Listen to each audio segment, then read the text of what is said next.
बताना चाहेंगे कि बीजेपी प्रत्याशी के पक्ष में उन्होंने चुनाव प्रचार किया है।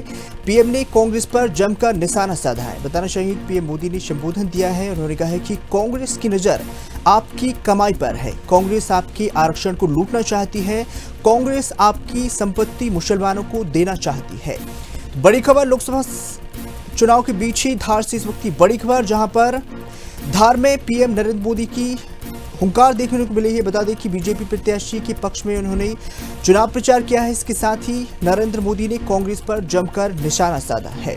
उन्होंने कहा है कि कांग्रेस की नजर आपकी कमाई पर है। कांग्रेस आपके आरक्षण को लूटना चाहती है। इसके साथ ही कांग्रेस आपकी संपत्ति को मुसलमानों को देना चाहती है। तो बड़ी खबर आपको टीवी स्क्रीन पर धार से बता रहे हैं, जहां पर धार में प्रधानमंत्री मोदी ने जनसभा की है और उन्होंने कांग्रेस पर जमकर निशाना साधा है। प्रधानमंत्री मोदी ने कहा है कि कांग्रेस की नजर आपकी कमाई पर है। कांग्रेस आपके आरक्षण को लूटना चाहती है। कांग्रेस आपकी संपत्ति मुसलमानों को देना चाहती है।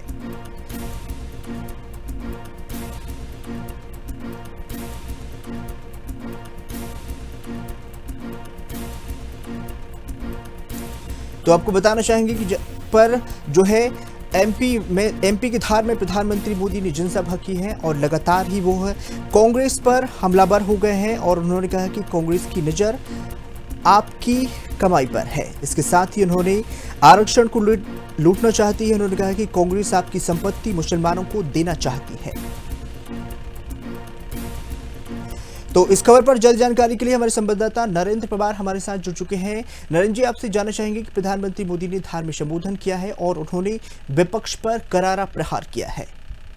जी, जैसे आपको बता देना चाहूंगा कि आज देश के प्रधानमंत्री नरेंद्र मोदी ने यहाँ पर एक जनसभा को संबोधित किया। वहीं बीजेपी प्रत्याशी के पक्ष में मतदान के लिए अपील कही। वहीं अगर आरक्षण की बात की जाए तो निश्चित तौर पे यहाँ पर पीएम ने मंच से आरक्षण की बात कही है। कहीं न कहीं देखा जाए तो वोट को साधने की कोशिश की गई है हिंदू पक्ष को। और निश्चित तौर पे अगर बात की जाए मुसलमानों को आरक्षण की बात की तो निश्चित तौर पे बाबा अंबेडकर का जो संविधान है उसको लेकर भी उन्होंने जिक्र किया। धार की भोजशाला का भी जिक्र किया, साथ ही बाघ की गुफा, मांडव का राजमहल का भी जिक्र किया। निश्चित तौर पे अगर बात की जाए तो देश के प्रधानमंत्री ने यहाँ पर आज वोटरों को साधने के लिए यहाँ पर तमाम बातें की है। जी नरेंद्र जी, आपसे जानना चाहेंगे कि उन्होंने संबोधन में जो है कांग्रेस को जो है मुसलमानों को लेकर ही उन्होंने कहा है कि कांग्रेस संपत्ति मुसलमानों को देना चाहती है। तौर पर संपत्ति की अगर बात नहीं की जाए, आरक्षण की बात की जाए, क्योंकि आरक्षण को लेकर पीएम नरेंद्र मोदी ने आरक्षण को लेकर बोला था कि कांग्रेस आरक्षण मुसलमानों को देना चाहती है। निश्चित तौर पर अगर बात की जाए पिछड़ों की और दलितों की तो निश्चित तौर पर वह आरक्षण को लेकर सबसे बड़ा एक मुद्दा यहाँ पर अभी चुनावी में देखा जा रहा है कि कहीं ना कहीं कांग्रेस से निश्चित तौर पर अगर कह रही है कि कांग्रेस ये कह रही है कि आरक्षण निश्चित तौर पर कांग्रेस खत्म करना चाहती है। कहीं ना कहीं देखा जाए तो मुसलमानों को देना चाहती है। निश्चित तौर पे उसको लेकर भी यहाँ पर सवाल उठाए गए हैं। निश्चित तौर पे पीएम मोदी की तरफ से जो ये बयान आया निश्चित तौर पे चौंकाने वाला है। आपको बता दें कि धार में उन्होंने पीएम संबोधन के बाद ही यहाँ पर आरक्षण की बात कही है।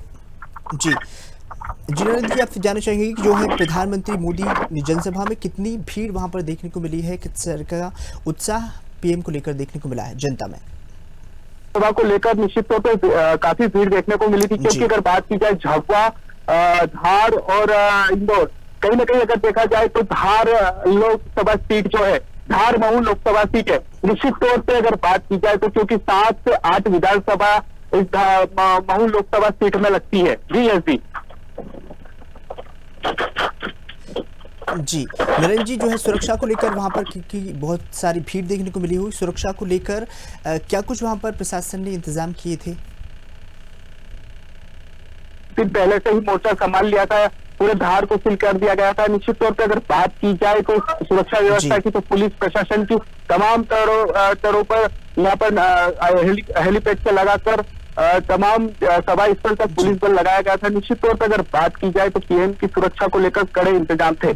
जी नरेंद्र जी, बहुत बहुत धन्यवाद इस खबर पर ज्यादा जानकारी साझा करने के लिए। हम आपसे और भी अपडेट लेते रहेंगे। तो बताना चाहेंगे कि एमपी की धार में जो है पीएम मोदी की हुंकार देखने को मिले हैं। पीएम मोदी ने वहां पर जनसभा की है और बीजेपी प्रत्याशी के पक्ष में जनता से वोट भी मांगे हैं। इसके साथ ही प्रधानमंत्री मोदी ने कांग्रेस पर जमकर निशाना साधा है। उन्होंने कहा है कि कांग्रेस की नज़र आपकी कमाई पर है, कांग्रेस आरक्षण लूटना चाहती है, कांग्रेस आपकी संपत्ति मुसलमानों को देना चाहती है। इसी के साथ ही पीएम मोदी ने 400 सीटों का इस्तेमाल करते हुए 370 हटाने की बात भी कही है। एसटी एससी आरक्षण को लेकर 10 साल में आगे बढ़ने की बात कही है और उन्होंने जो है जनता से वोट देने की अपील भी की है। तो धार से इस वक्त की बड़ी खबर आपको बता रहे हैं, जहां पर पीएम मोदी ने जनसभा की है और बीजेपी प्रत्याशी के पक्ष में जनता से वोट भी मांगे हैं। बताना चाहेंगे कि जनसभा में प्रधानमंत्री मोदी ने कांग्रेस पर जमकर निशाना साधा है। उन्होंने कहा कि कांग्रेस की नज़र आपकी कमाई पर है, कांग्रेस आपकी आरक्षण को लूटना चाहती है। इसके साथ ही उन्होंने कहा कि कांग्रेस आपकी संपत्ति मुसलमानों को देना चाहती है।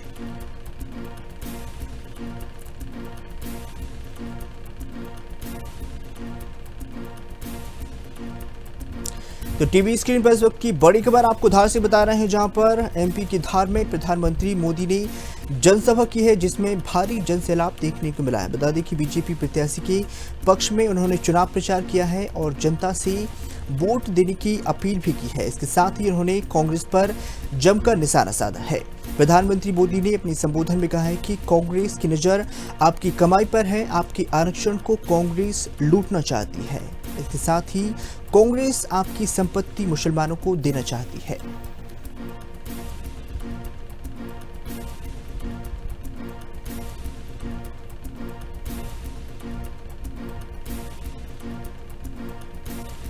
तो टीवी स्क्रीन पर इस वक्त की बड़ी खबर आपको बताना चाह रहे हैं, जहां पर धार से इस वक्त की बड़ी खबर सामने आ रही है। बता दें कि प्रधानमंत्री मोदी ने बड़ी जनसभा की है, जिसमें भारी सैलाब देखने को मिला है। इसके साथ ही उन्होंने कांग्रेस पर जमकर निशाना साधा है। उन्होंने कहा कि कांग्रेस की नज़र आपकी कमाई पर है, कांग्रेस आपको आरक्षण लूटना चाहती है, कांग्रेस आपकी संपत्ति मुसलमानों को देना चाहती है।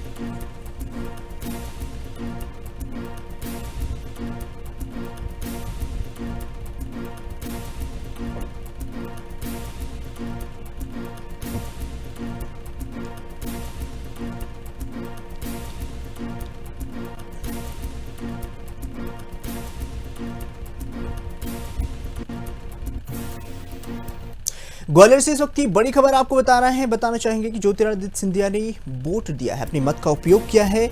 ग्वालियर से इस वक्त की बड़ी खबर टीवी स्क्रीन पर, जहां पर केंद्रीय मंत्री ज्योतिरादित्य सिंधिया ने शाम को वोट डाला है। बता दें कि वोट डालने के बाद ही सिंधिया का बयान सामने आया है। उन्होंने कहा है कि बादल छटेगा, सूर्य निकलेगा और कमल खिलेगा।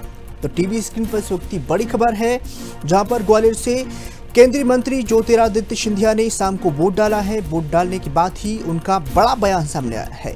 उन्होंने कहा है कि बादल छटेगा, सूर्य निकलेगा तो कमल खिलेगा। इसके साथ ही बताना चाहेंगे कि तीसरे चरण में मतदान प्रतिशत काफ़ी बड़ा है। उन्होंने कहा है कि आज मध्य प्रदेश की 9 सीटों पर चुनाव हो रहे हैं। मुझे विश्वास है कि ज्योतिरादित्य सिंधिया जो है 9 की 9 सीटों पर लगातार कमल खिलेगा। तो टीवी स्क्रीन पर इस वक्त की बड़ी खबर आपको बता रहे हैं ग्वालियर से, जहां पर केंद्रीय मंत्री ज्योतिरादित्य सिंधिया ने शाम को वोट किया है। वोट डालने के बाद ही सिंधिया का बड़ा बयान सामने आया है। उन्होंने कहा है कि बादल छटेगा, सूर्य निकलेगा तो कमल खिलेगा। इसके साथ ही उन्होंने तीसरे चरण में मतदान काफी बढ़ने का संकेत दिया है। बता दें कि मध्य प्रदेश में 9 सीटों पर चुनाव चल रहे हैं। मुझे जरूर विश्वास है कि 9 की 9 सीटों पर हमारा कमल खिलेगा।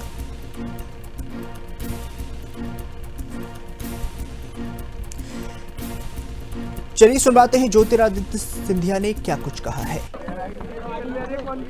इस तृतीय चरण में काफी कुछ बढ़ा है, जिससे खुशी और संतोष चुनाव आयोग को तो जरूर होगा ही, लेकिन मैं मानता हूं कि प्रजातंत्र में विश्वास रखने वाला हर व्यक्ति को जरूर खुशी और संतोष दोनों होंगे। प्रजातंत्र का ये पर्व है, 5 साल में एक बार आता है और हम सबको अपना मत दान करने का जो हक और अधिकार भी है, हक और अधिकार के साथ एक और शब्द मैं जोड़ना चाहता हूं कि हमारी जिम्मेदारी भी है, क्योंकि प्रजातंत्र में पूर्ण जिम्मेदारी के साथ अपना मत का उपयोग करना भी महत्वपूर्ण है। तो आज जो मतदान हुआ है, जैसे एक उदाहरण के तौर पे इसी पोलिंग पे करीब 60% का मतदान हो गया है, जो एक अच्छी बात है और एक शुभ संकेत है प्रजातंत्र के लिए। और मुझे पूरा विश्वास है प्रधानमंत्री जी के नेतृत्व में हमारे मध्य प्रदेश के 9 सीट आज चुनाव में जा रहे हैं। 9 के 9 पर कमल का फूल खिलेगा और राष्ट्र में प्रधानमंत्री जी के नेतृत्व में तीसरी बार भारतीय जनता पार्टी। तो टीवी स्क्रीन पर इस वक्त की बड़ी खबर है, जहां पर 9 की 9 सीटें जीतने का दावा ज्योतिरादित्य सिंधिया ने कर दिया है। उन्होंने शाम को वोट डाला है और जनता से लगातार कमल खिलाने की अपील भी की है। उन्होंने कहा है कि बादल छटेंगे, सूरज निकलेगा और कमल फिर से खिलेगा।